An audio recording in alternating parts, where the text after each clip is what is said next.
Hi there, and welcome back to another episode of A Blessing in Divorce. Today I'm speaking with a client of mine, and we are talking about her story of divorce, basically the story of when women divorce women. And of course, we're doing that on the occasion of that June is Pride Month. And I'm really so thrilled that she was willing to come on here and talk to all of you about some of the differences, some of the challenges that come when a gay couple is divorcing versus a heterosexual couple. A lot of the issues are the same. The trauma is the same. The shame, the grief, the guilt, all of those things is basically the same. But there are nuances, and I wanted to give a voice to people who have different circumstances. We've talked about other cultures before, and so today we're going to talk about that. And so I'm just really excited for you to meet Stacey and to take part in our conversation together. And I just want to also remind you that you're so welcome to send in questions, comments, anything like that, so that we can, make these conversations better for you, more what you are looking for. And I love hearing from all of you. So please, please get in touch, leave a comment, leave a review, leave some stars. All of these things are really appreciated. And well, let's just dive in. Hello, and welcome back to another episode of A Blessing in Divorce. I am so grateful to be allowed into your headset and day today. My name is Elizabeth, and I'm the host of this podcast and the owner and founder of The Separation Club, which is the club you never wanted to be part of, but the best club to be in if you're going through separation and divorce. Here we talk about how to heal, move forward, and find love if you're so inclined. Also, motherhood through divorce, finding yourself, and creating the life you deserve. Our tools are community, sisterhood, honesty, vulnerability, spirituality, and coaching. And that's when we aren't talking to our experts. I'm also a divorced mother of 4 adult sons, remarried, and a stepmom to 3. So we will be talking about everything that goes with all of that here.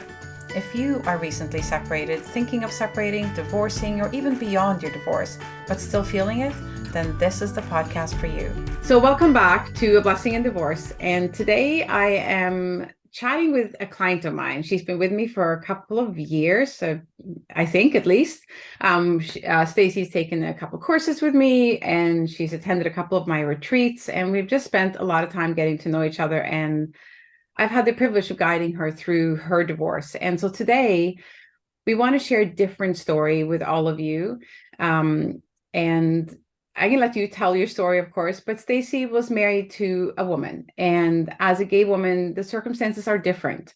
And I think it's so important for people like myself to gain an understanding. I also want to give women like you, Stacey, and of any different culture that is not like the very sort of traditional marriage, a voice and to hear stories that they can relate to specifically, instead of just always hearing our stories. So welcome, Stacey, and thank you so much for being here with me today.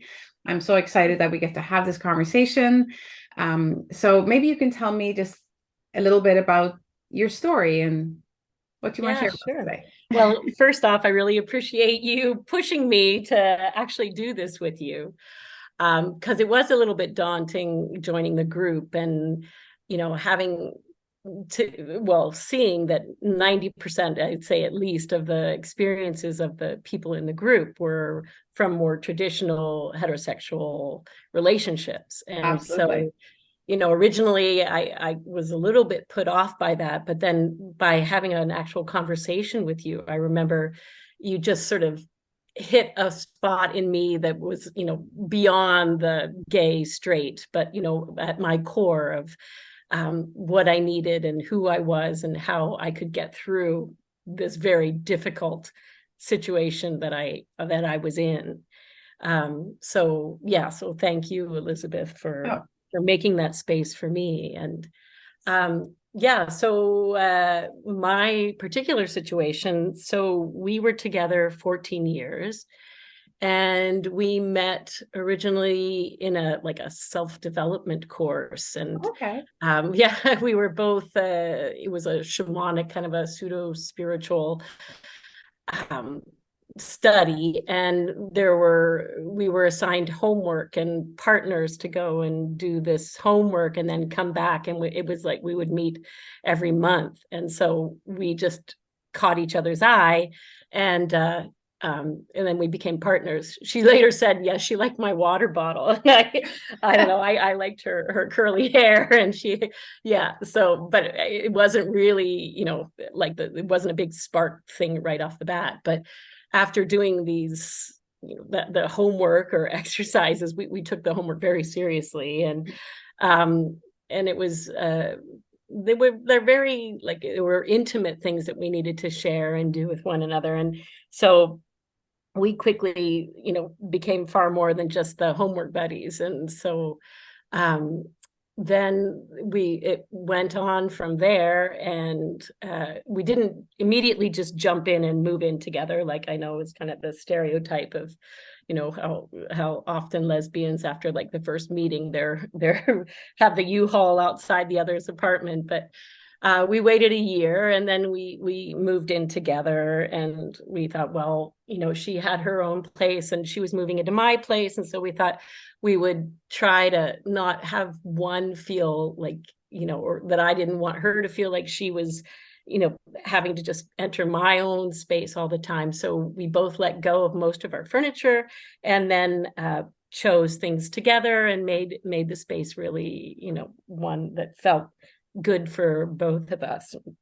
We did some renovations and things, and yeah, and then, the usual things, like our friends met each other, we hung out, we traveled, um yeah, Was we had this a your lot of fun. first, was this your first serious No, it relationship with a wasn't. woman?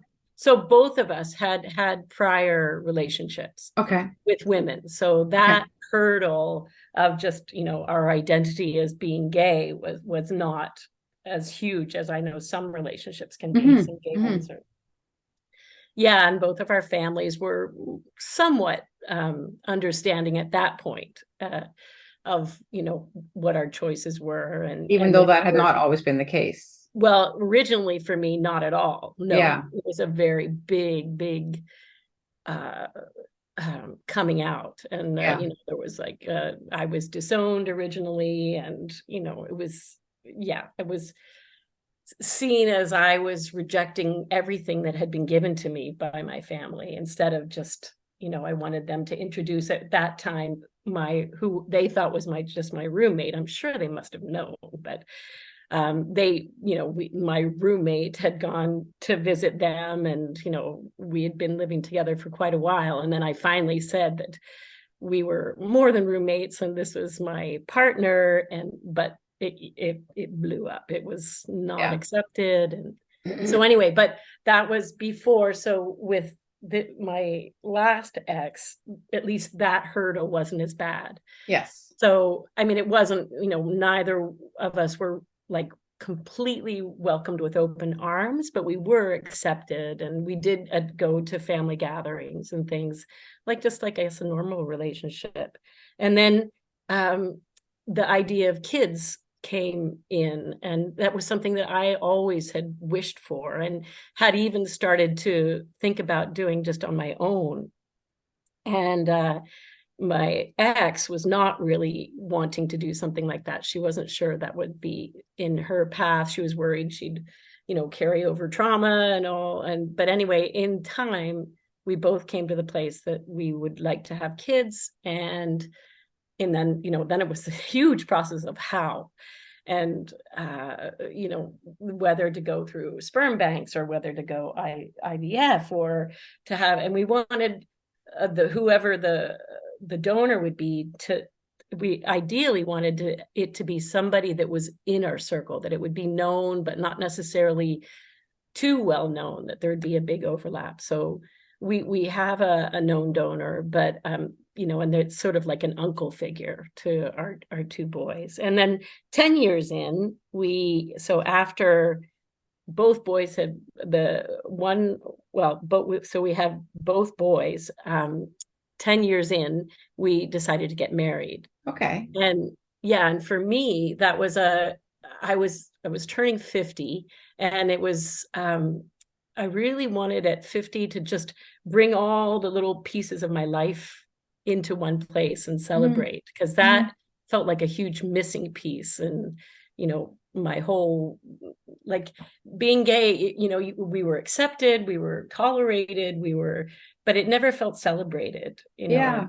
and same with even having the kids. If I compare, our story of when our boys came, and my brothers when he had kids, it was received very, very differently. And it was always a little sadness that we couldn't also have that light and shine and Yeah. party. So Well, and I remember when sorry to interrupt you there, but when yeah. I married Glenn, my second husband, um, we lived together. We dated for 2.5 years. So this was after my marriage had ended, right? Dated for 2.5 years, moved in together with all our kids, blended family, 2.5 years. And I really wanted to get married because I found that when I said to people, so I'm wondering if you felt the same way a little bit for any number of reasons, but when I said to people, this is my partner, this is the person I'm living with, this is my boyfriend, there was just you're just not taken quite as seriously. It's like they just don't think that that big commitment necessarily is there. I that was what I felt. I just wanted to announce to the world that we are a family. We're not just dating or living together to see how things work. That was me anyway. So I Yeah. experienced Yeah. some of that. Yeah, I think well, it was because also, like, I come from a small town in the United States, and it's conservative, and my Mhm. family is conservative politically, and pretty much every other way.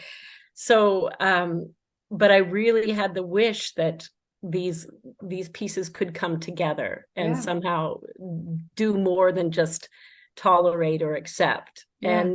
And surprisingly, like, I had a huge turnout from my family, and it was a huge big party. We had samba squad come, and Nice. there was dancing and food, and my ex has a big Italian family, so there was like so much food, and it was a really great party. So for the two of you, this celebration, this sort of public celebration, was really kind of like solidifying this choice that both of you had made to raise a family together and be together.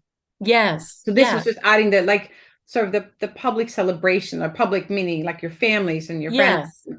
And that Yeah. for our boys too, that we really wanted them to know that, whatever happened between us, it wasn't just us against the world, because sometimes it can feel like that, where Hmm. you have to be careful about your displays of affection or whatever, Yeah. like, so it was we wanted the boys to know that there's a whole big community and family around them, Yeah.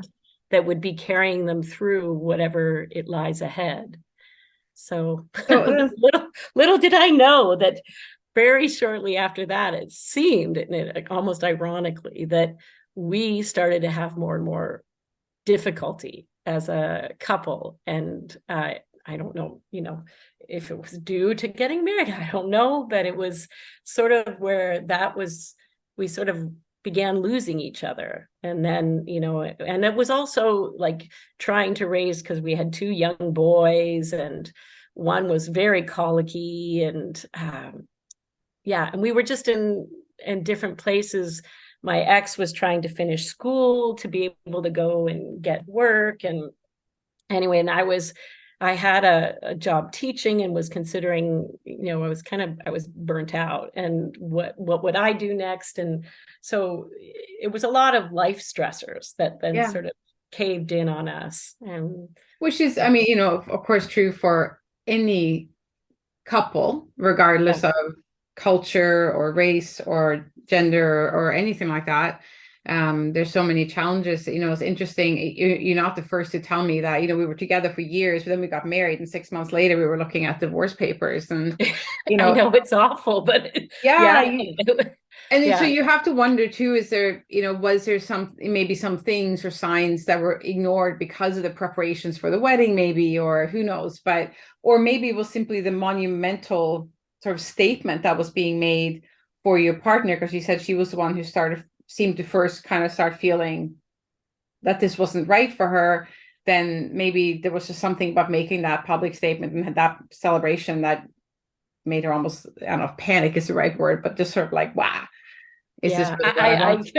I Who don't knows, know. I right? mean, I certainly had lots of time to reflect, and Yeah. but I don't know. I mean, I think probably was a number of different things, and and then just having so much of those external pressures, um, then we just sort of got caught in our own lives and sort of lost Yes. each other on the path. And as two women, then we spent most of our time in dialogue, our spare time, just either talking about the boys, our kids, and what might be going on and what we could do better, and then or we spent our time talking about then what interaction between us wasn't quite, it was bothering the other, and So it felt endless. So okay, yeah. so interesting because so here's, and I'm not the only one who makes this joke. So as a heterosexual woman, when the marriage doesn't work out, it's like I'm never getting married again.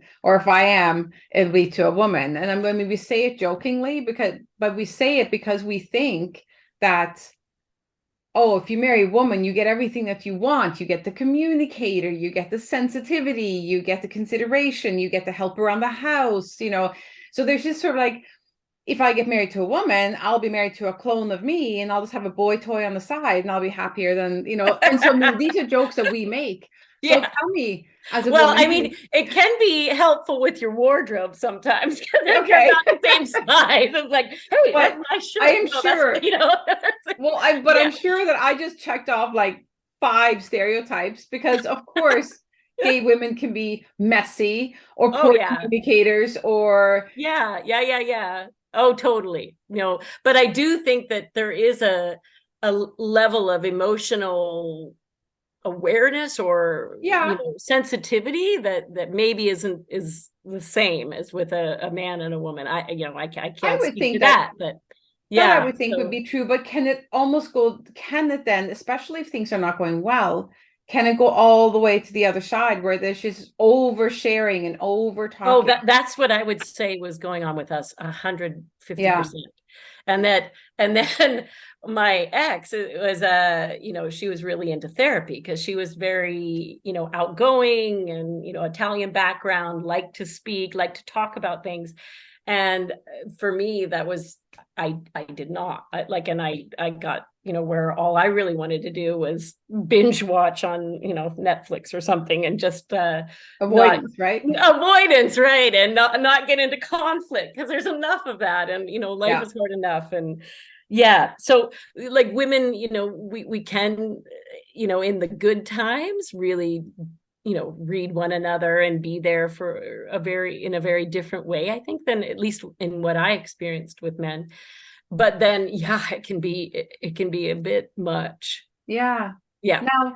Now, did you encounter the because again, these are things that you hear people talk about, right? Like, oh, they fought so hard to be allowed to get married and now they're all getting divorced. Like you'd think that they'd make it work. Like, did you hear any remarks like that, or did you feel even some sense of like, I fought so hard for this and this was such a big deal, and beyond just simply that it was a marriage and your partner, but the fact that what you as two gay women had gone through to get to this point in your life?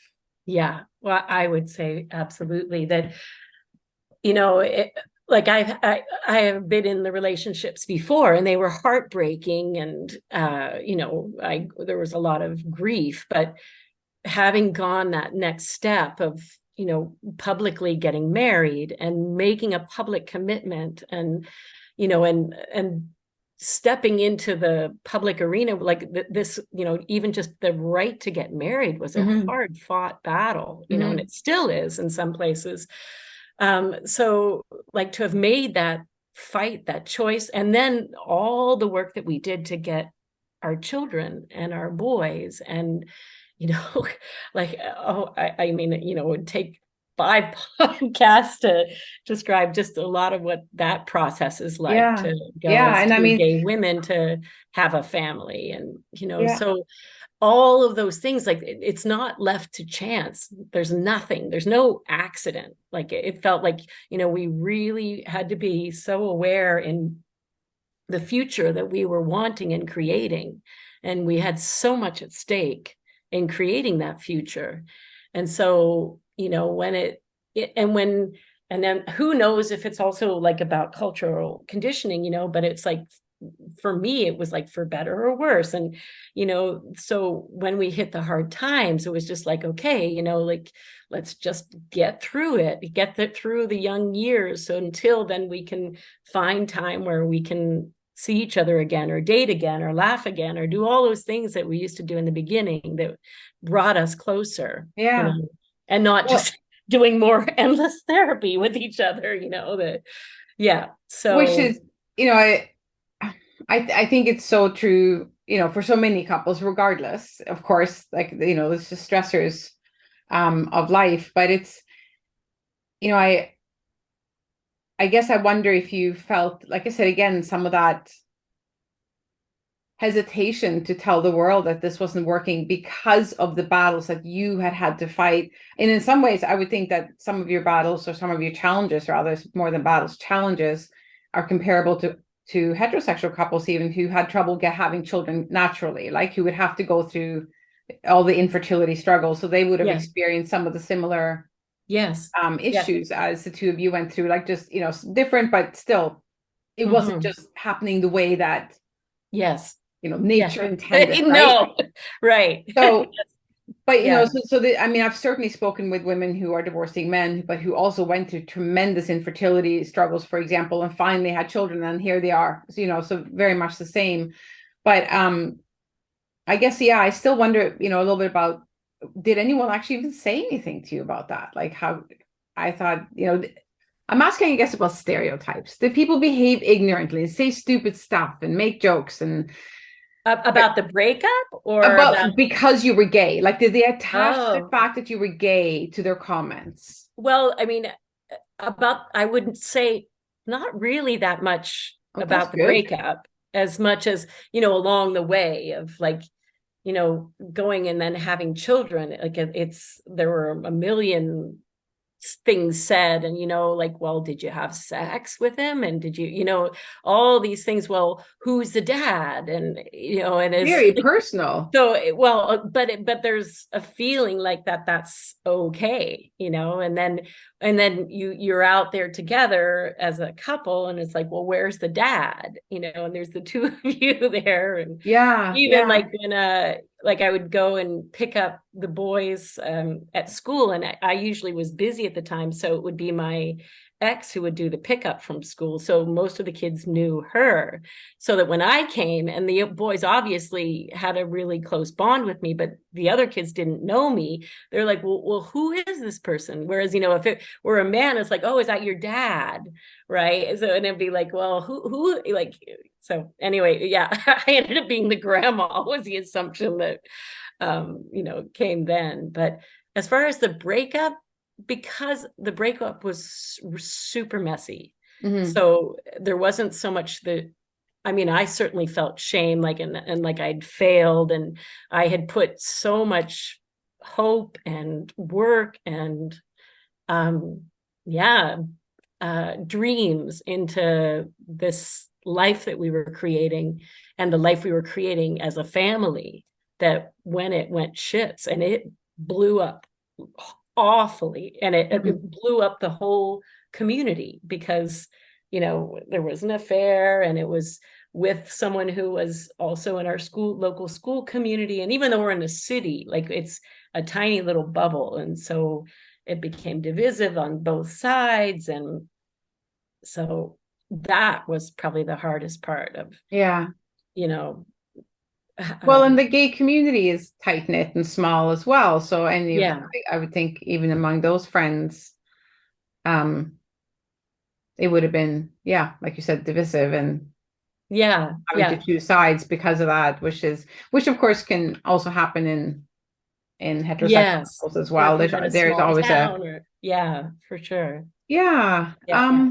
Now, people like me, so coaches, therapists, lawyers, do you feel that, there needs to be more gay coaches, gay lawyers, people who really understand your community and your needs better than people like myself? I mean, I remember when I first met you, I remember you asking me how I felt about you being in the group. Was this the right place for you? And I remember you telling me that, or saying, or observing rather, and making note of, or whatever you want to call it, that you had noticed that my language was very heteronormative, which of course you were right. And I've always loved how you ask so politely, or you mention these things so politely, but it's like, oh, Elizabeth, like, come on, you got to do better than this, right? So, for me, just even speaking for myself, like, this group of 10,000 women now, this Facebook group, and I know there are several, I actually don't know how many, because I think a lot of them don't speak up very much, but there definitely are quite a few gay women, and some of them will ask me for permission to come in, like, can I come in because I'm gay? But I think as soon as they come in, of course, every story is about divorcing a man. Yes. So I guess how alienating is that? Like, how can they still get support? What can I do to help someone like me? How can I help them? Because I am not gay. So I don't even know, how can I help? Yeah. Well, I mean, I think the struggles are the same, right? Everybody goes through maybe shame or fear, and Yeah, especially as absolutely. women, of finances and Yeah. what am I going to do? That whether or not the man was the breadwinner, or whatever, like, women, it may be slightly different in their roles, but still, when you're by yourself as a woman, you're at a disadvantage, usually financially, and if you have kids, then it's terrifying. Yeah.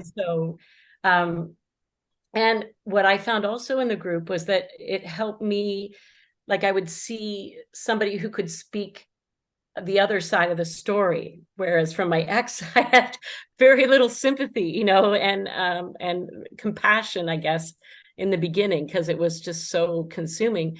But then if I would read a post from someone who was on the other side, struggling with that side, um, it it it helped me to see the bigger picture, and that was important to me, because I didn't want to just fall into a completely divisive side, and then have the kids, my kids, you know get alienated from me or from my ex, Hmm. and or from our community that is such a huge part of our life. Of course. um Now, yeah. now, um, when it comes to custody with kids and two women specifically, um, and again, I know I'm being stereotypical, like gender specific now, but very often when there's a split between, let's say, a man and a woman, unfortunately, you'll see more often that the man is willing to give up time with his kids and move on and perhaps start something new, or just kind of let the family go and spends very little time with their children. It doesn't happen all the time. There's a lot of wonderful men and fathers out there who prioritize spending time with their kids. But there's no question that, generally speaking, there is, women tend to, they want more time and they get more time, and they're left with more time usually. Like, it's just the way it happens. So now you got two women. Do you find, and even if you look outside of just the two of you, if you know other women who have separated or divorced, gay women, gay couples, do you find that there's definitely a greater sharing of the children? Like, both women want the children. It's not Yeah. this, like, the one Oh, walks away, well, kind of like men do. Do you find oh no, it can be a battleground, because so? then So custody is maybe instead of, an even bigger yeah, thing. yeah, like, instead of, there being the deadbeat, whatever, dad that doesn't really want Yes. to, just wants to get on with their own life. And no, I mean, it seems, at least in well, in my situation, absolutely. And then in, the other couples that I know who also have children, that you become almost uber parents. And then, you start looking, and that it was like also one of the most vicious uh sides of the whole process, because then it was like, we weren't seeing eye to eye or respectful anymore of each other as people, but then if we started attacking each other as who we are as parents, and that, the food we're serving, or Yeah. and It gets into the like, minutia. oh yeah, yeah, Yeah. and that, you shouldn't, and it just, yeah, And but it for I know me, you had a very challenging situation. I do remember yeah, that when we first yeah, started working together. And of course, that's hard on anyone. And And Yeah. I can see that, you know, I think as much as women sometimes complain about their ex-husbands and how easily they seem to walk away, um, and without, you know, I talk about that a lot on the podcast, like, you know, do they really walk away that easily? But however, they do seem to just wander off and allow the family to just manage on their own. There is a blessing in that. And the blessing is that they get the time with their children that they want, these women. Yeah. It Yeah. happened to me as well. I mean, you know, initially when we were separating, he was like, oh, I want 50-50, and he fought hard for that. But unfortunately, he was one of those there again, the stereotype type that what he was fighting for was a lower payment, support payment. And once the papers were signed, suddenly he wasn't available for a whole bunch of his time, right? So, but I Right. was fine with it because I wanted the kids. But here Yes. you're in a situation where probably that doesn't happen. You're both Yeah. wanting the kids, right? Yes. Yes. Because No. I just think mothers have that instinct, and you got two mothers, and Yes. Yep. Exactly. Yeah. yeah, that Yeah. nurture. So, you know, that would definitely be a challenge. And, you know, I think, you know, for women coming into, let's say, a Facebook group like mine, where they hear these conversations, I'm sure you must have sometimes thought, I wish she would just walk away. Like you know, I wish I had that problem, but I don't. And I Yeah. mean, ultimately, it's better for the children. We all know that both Yes. parents want to stay involved. But yeah, Yes. you know, sometimes I think we have to be quietly appreciative of what we end up winning sometimes, even though the Yeah. reasons Yeah. aren't all Yeah. that noble. Yeah. Um, Now, when you, like you said, when you're in the group, for example, you find that you are able to get help and support. And I mean, you know, even though a lot of the conversations, for example, will be around emotional abuse, verbal abuse, narcissism, those kinds of behaviors, and these women who are coming out of these relationships with this a good amount of trauma and you know, a lot of healing to do, from the years of the marriage, not just the split itself. And I think, you know, I think the thing that's important to recognize is that women can behave like that as well. Like, it's not like only men are narcissists, or only men are verbally abusive, or only men are Yeah. emotionally abusive. It's not true. No. And that someone who's divorcing a woman, like, you hear people saying, like, well, at least, you know, you're divorcing a woman, she's probably much nicer, or she's probably much, did you ever get any of that kind of like dismissiveness? Well, there was that. I think that was probably one of the hard things to swallow when I was getting this kind of horrible uh, abuse that would be, you know, but because we had been through so much, and we had we under like we had both we have gone through trauma, and so we know what trauma is, we know what shame does, you know, a gay person, and yet that didn't matter. That, you know, I had so much shame and, you know, blame thrown at me, and it was as ugly, if not uglier, than any situation I might have maybe been in with another man. You know, it was like, you know, women can go for the jugular, like Yeah. you know, the spot, you know, is gonna just Well, crush them. And they're I more could do that emotionally too, aware. Yeah, right? they're more Yeah. emotionally aware. So when they go for, if they want to try to get their way, they kind of know how, right? Yeah, I mean, and I was as guilty of it as well, right? That, Mhm. you know, the bar kept dropping and dropping and Yeah. dropping, you know. It's, yeah. So, and that was, it was like, as I look back on it, like, it was so sad, really, but and shocking at times too, but it was what it was. Yeah. So Suddenly this having, person is an enemy, you know, that yeah, and was of course your the that, most important person in your life, you know, and your soulmate, you thought, and, you know, your rock of safety, and, you know, and then this person is wanting, it feels like, to destroy you, you know, mhm. Which in each I way. believe women who are divorcing men will experience as well. But Yes. Oh no, and that I could relate to that too. And yeah, so I many, mean, many years. so you were able to get support, and because I Mhm. know a big thing for women who come into the group is just reading stories that are similar, and just knowing that, oh, I'm normal. Like, I'm not this freak of nature going through this thing that no one else has ever gone through. That there's a, I guess some of the shame can leave because you realize you're not the only one who's dealing with this, right? And in that way. Yeah. But what's something that you would like to say to I guess, gay women, if there's something you feel that you'd like them to know as they're divorcing women, or even maybe as they marry women. I don't know. Do you have any advice that you feel is specific to gay couples, or do you feel that it would just really be general? Oh, wow. Well, I'm not out of the woods, I think, enough to be able to give much advice, because I still kind of, I think I'm out of the weeds, but I'm definitely not out of the forest. Um, I guess just uh, that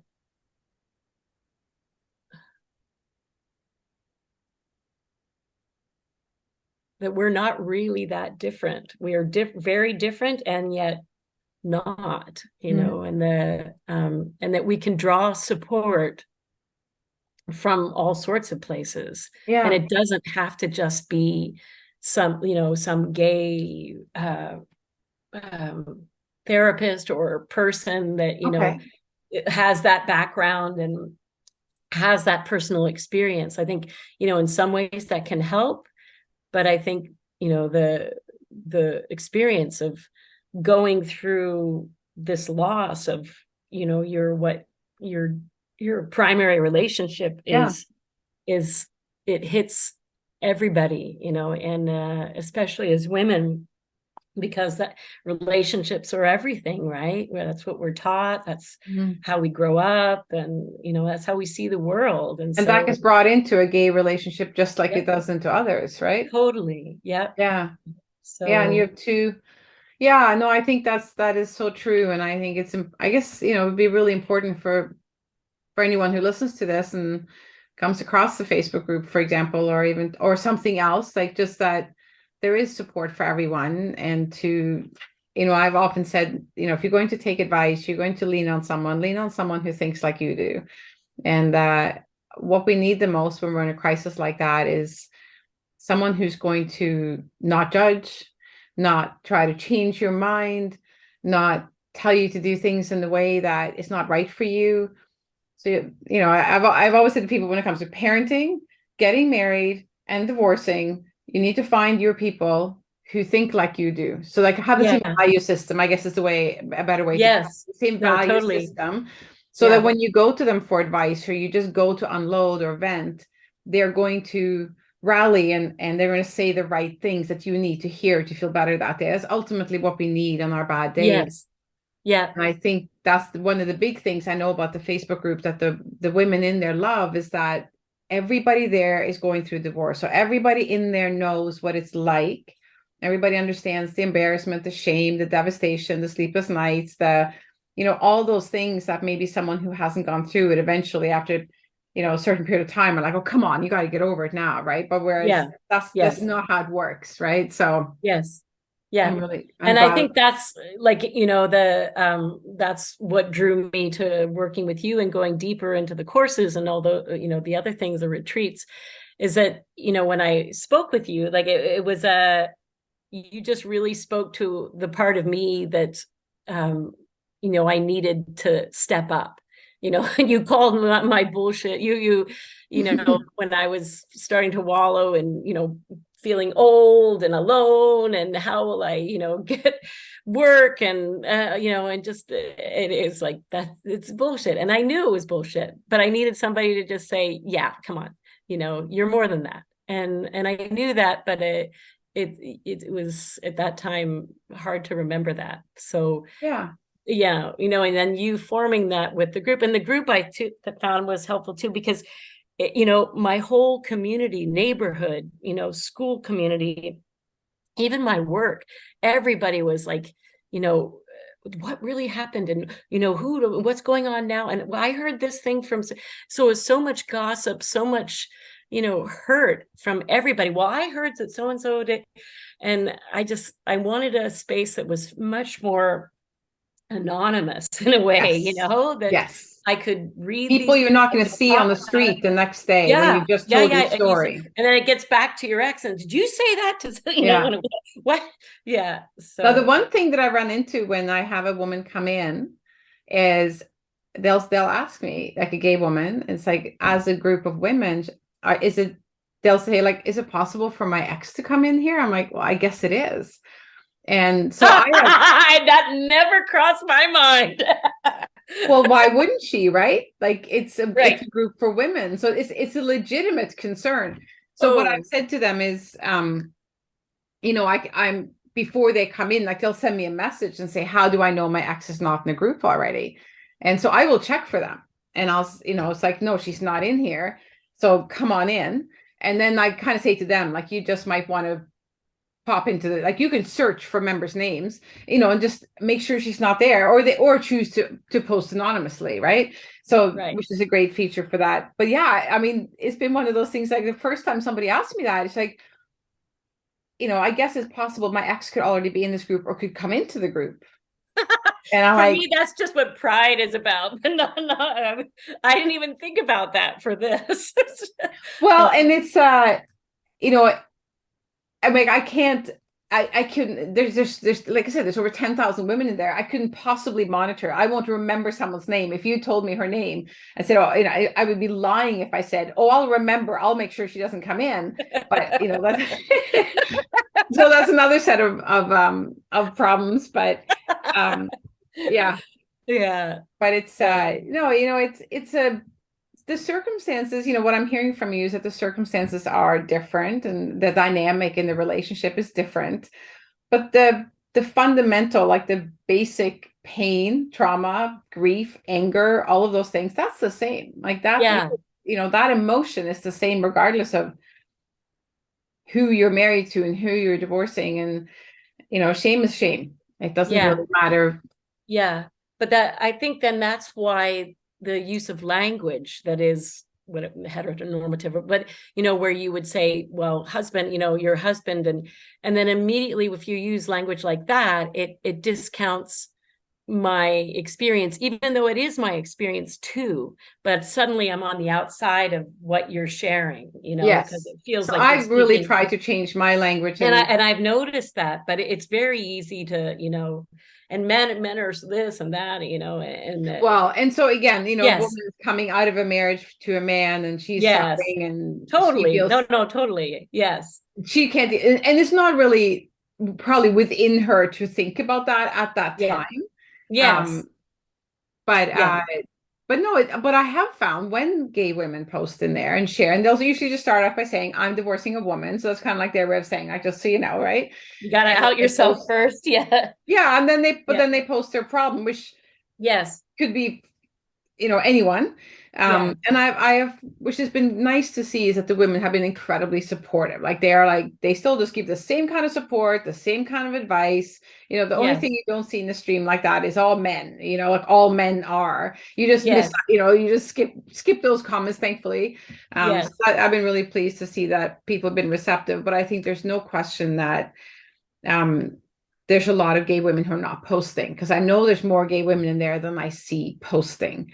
And I think that's unfortunate. I don't know if there are Facebook groups just for gay women, just for gay men, or like, I would imagine there's a Facebook group for just about everything you could possibly think of. So Yeah. but I'm so glad that you have found a safe space for yourself here with us and with me. Yes. um Yeah. So that's been wonderful.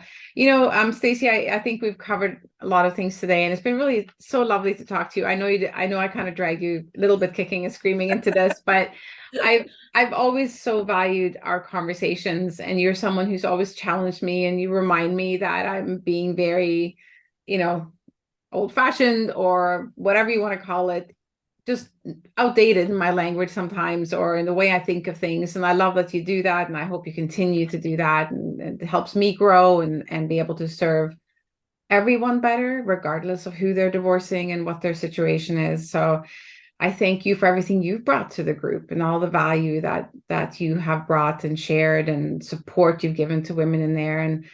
And also so much credit for the work you've done for yourself. You've come a long way since I met you.